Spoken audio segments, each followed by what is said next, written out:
hacks. Those chairs are filled with people who are going to go along with the gag, and they know it. And I am absolutely convinced that there is an amount of what's the word I'm trying to use here? Deceit. And that's exactly what it is. And so is that a spirit? Oh, you better believe it is. Anytime a religious thing is practiced inside of the church, and it's not done in truth and in the true spirit of the Holy Ghost, it is in itself deceit. Whether these people are just going, now when Benny comes over here and he waves his coat at us, we're supposed to fall back like this. Oh, I got it. Okay. And he does that and everybody goes, wink, wink, and they all fall back.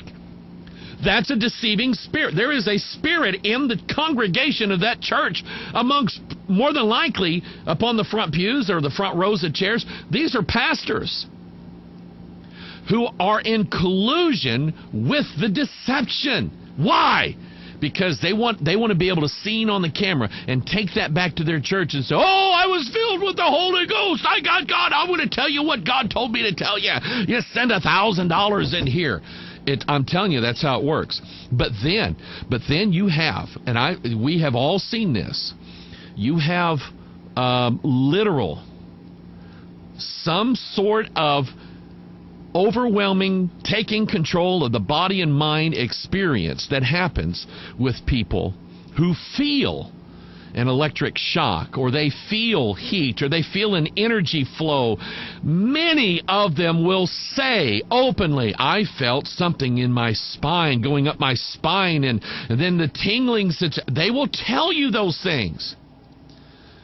That should tell you something there. All right? I mean, it just should be telling. And so I think that there are definitely two aspects of this.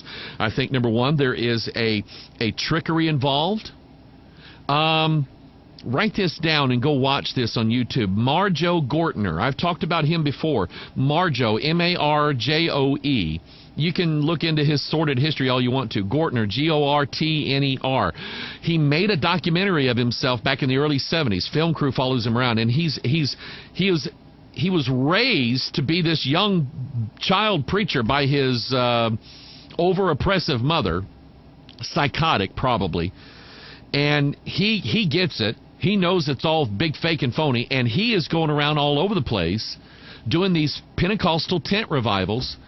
And, you know, when he's done with the tent revival, he finds all the good-looking girls there that came, and he's going through the crowd after the show.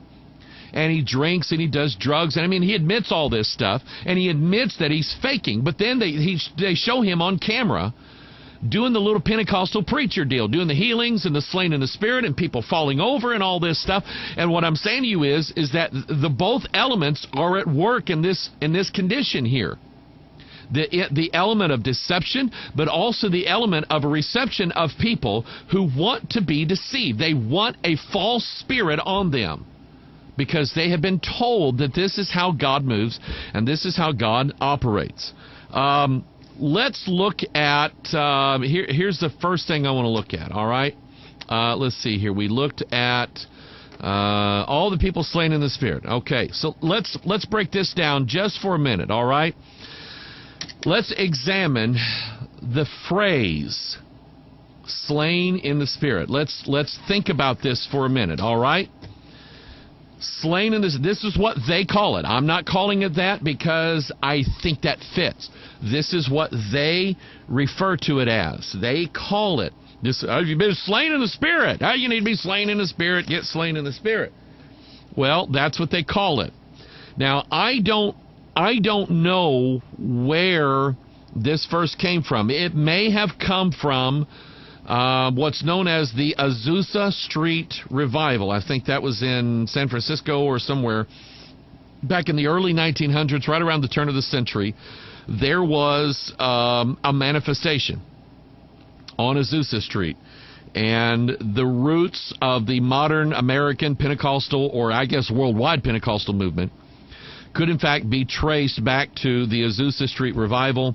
And then later you have writers such as Smith Wigglesworth, I think, is one of them.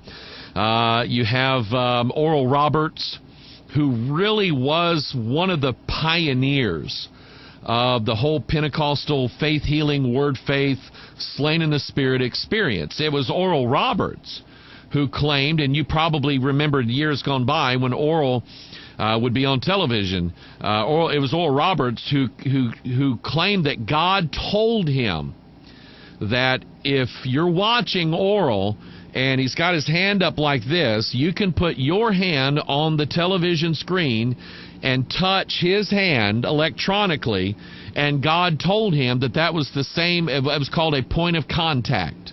Now, again, a point of contact, I see nothing in the Scriptures about God requiring a point of contact in order to have a spirit manifested or whatever.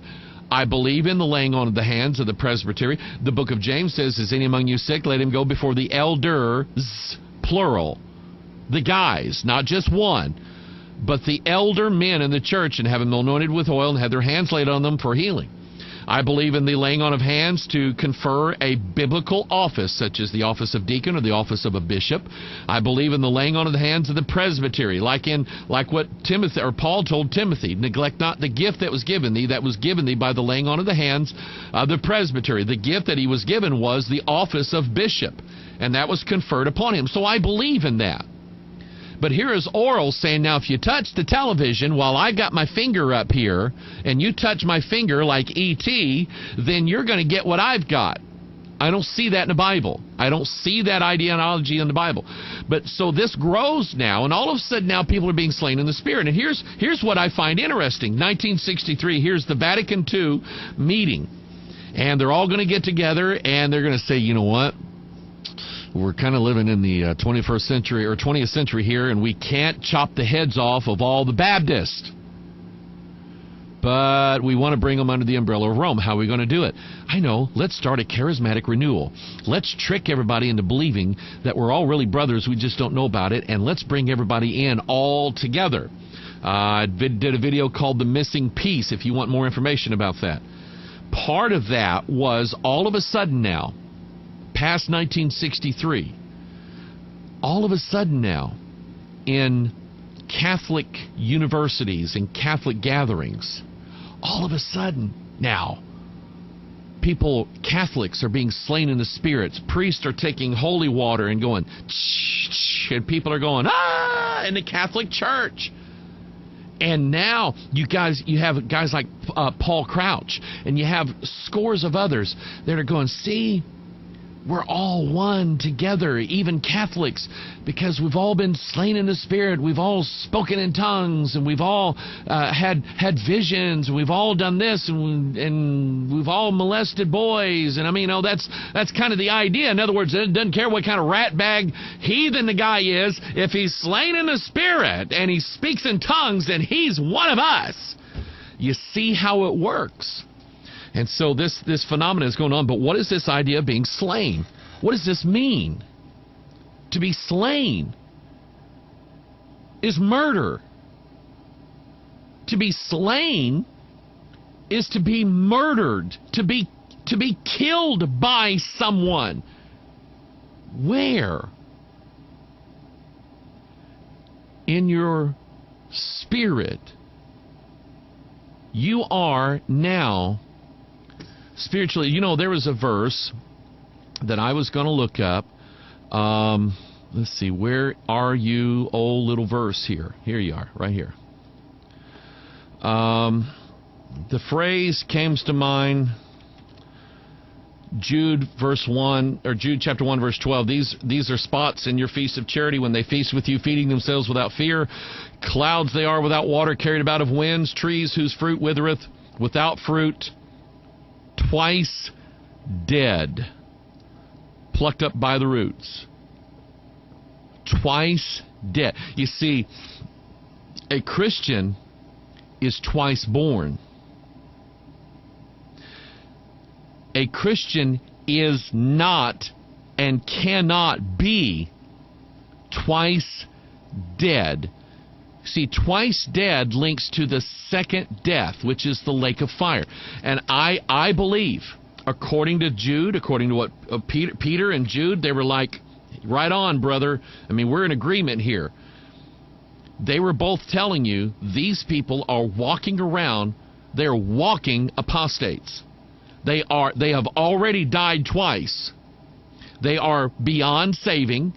You're not going to write them a letter giving them scripture saying, will you please change your doctrine? It's not going to happen. They are walking apostates. They are already twice dead, reserved for the lake of fire. But God's using them for a reason. Let me read to you some very, very, very, very interesting verses that deal with the idea of being slain. Here's what saith the Scriptures. Now, again, I looked for anybody in the Bible, especially in the New Testament. I'm looking at past the day of Pentecost. I am looking for Paul, James, Bartholomew. I'm looking for Peter. I'm looking for even Timothy. I'm looking for Barnabas or John Mark. I'm looking even for Jesus himself. I am looking for any of the church leaders who the Bible clearly says that they went to people and touched them on the head and they were slain in the Spirit. Now, I didn't say laying on of hands. I said that they were touched on the head, blown on whatever, and slain in the Spirit. It's not there. No, it's not there. You say, well, they fell before Christ and worshiped Him. That is not slain in the Spirit.